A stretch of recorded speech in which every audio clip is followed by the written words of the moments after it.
Hello guys, welcome back to my channel. আবারও অনেক দিন পর তোমাদের সাথে একটা মেকআপ ভিডিও শেয়ার করতে চলেছি।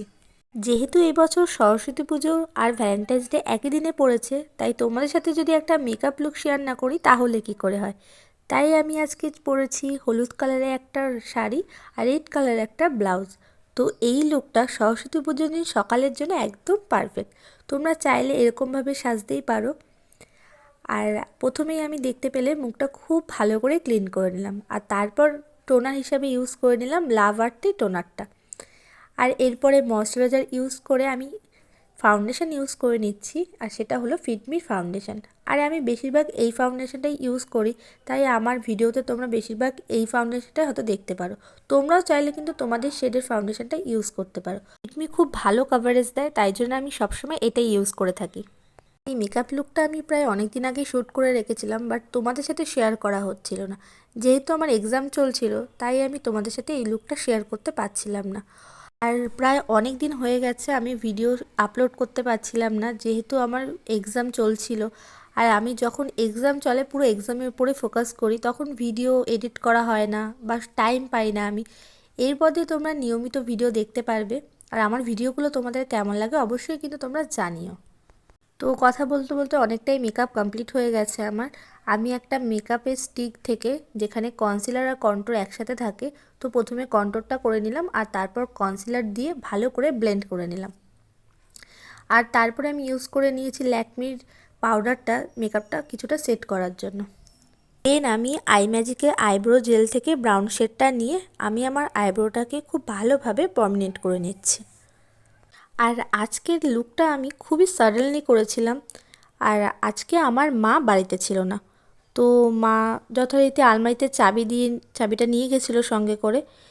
আর আমার মেকআপ প্রোডাক্ট বেশিরভাগ আলমারির ভিতরে ছিল, তাই আইশ্যাডো প্যালেটটা পাইনি খুঁজে। লিপস্টিক প্যালেট দিয়ে কাজ চালিয়েছি। আর আমার ব্লাশারও আমার কাছে ছিল না, তাই লিপস্টিক প্যালেট থেকে একটা শেড নিয়ে আমি ব্লাশ অনটা করে নিয়েছিলাম। আর আমি যখন বাড়িতে একা একা থাকি বা কখনো বোর লাগে, তো তখন আমার মেকআপ করতে ভীষণ ভালো লাগে, তাই জন্যই আর কি লুকটা করা। আর তোমাদের সাথেও শেয়ার করা হয়ে যাচ্ছে, সেই ভেবে আমি লুকটা করেছিলাম। তো হাতের কাছে যে কটা প্রোডাক্ট ছিল সে কটা প্রোডাক্ট দিয়ে আমি মেকআপ লুকটা কমপ্লিট করেছিলাম। শেষ পর্যন্ত দেখো, তাহলেই বুঝতে পারবে। আর আমি কোন শাড়ি পরে ভিডিও বানাবো তারও কোনো ঠিক ছিল না, কিন্তু হাতের ধারে আমি হলুদ শাড়িটা পেয়ে যাই। তো এটা অনেকটা পুরনো হয়ে গেছে, তাও এটা ভীষণ সুন্দর এখনও পর্যন্ত। তাই এই শাড়িটা পরেই তোমাদের সাথে মেকআপ লুকটা শেয়ার করছি। আর আমাকে কেমন লাগছে এই শাড়িটা পরে অবশ্যই কিন্তু জানিও। নেক্সট আমি কাজলটা পেয়ে গেছিলাম ফাইনালি। তো অনেক খোঁজাখুঁজির পর কাজলটা পাওয়ার পর আমি আইলাইনার খুঁজে পাচ্ছিলাম না, তাই কাজলটা দিয়ে কাজ চালিয়ে নিলাম।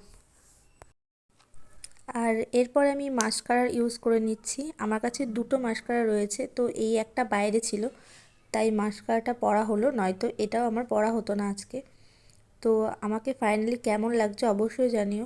আর লাস্টে আরও একটা জিনিস বাকি ছিল, সেটা ছিল লিপস্টিক। তো চলো লিপস্টিকটা পরে তোমাদেরকে দেখাচ্ছি। তো এই যে এই লিপস্টিকটা আমি পরেছিলাম, তো এটা কিভাবে পরেছিলাম তার একটা আলাদা করে ভিডিও মিনি ব্লগে আসবে, তো তোমরা দেখো কিন্তু। আর এরপরে কানের চুড়ি সব পরে নিচ্ছিলাম। আর সব কিছু পরার পর আমার ইনকমপ্লিট লাগছিল, মনে হচ্ছিল লুকটা ভালো হয়েছে কিন্তু কিছু একটা নেই। তারপর আমি লক্ষ্য করলাম যে আমি টিপ পরিনি, আর আমাকে টিপ ছাড়া একদম অসম্পূর্ণ লাগে। তো লাস্টে আমি টিপটা পরে পুরো লুকটা কমপ্লিট করলাম। তো ভিডিওটা কেমন লাগলো অবশ্যই জানিও, আর প্লিজ আমার চ্যানেলটিকে সাবস্ক্রাইব করে দিও।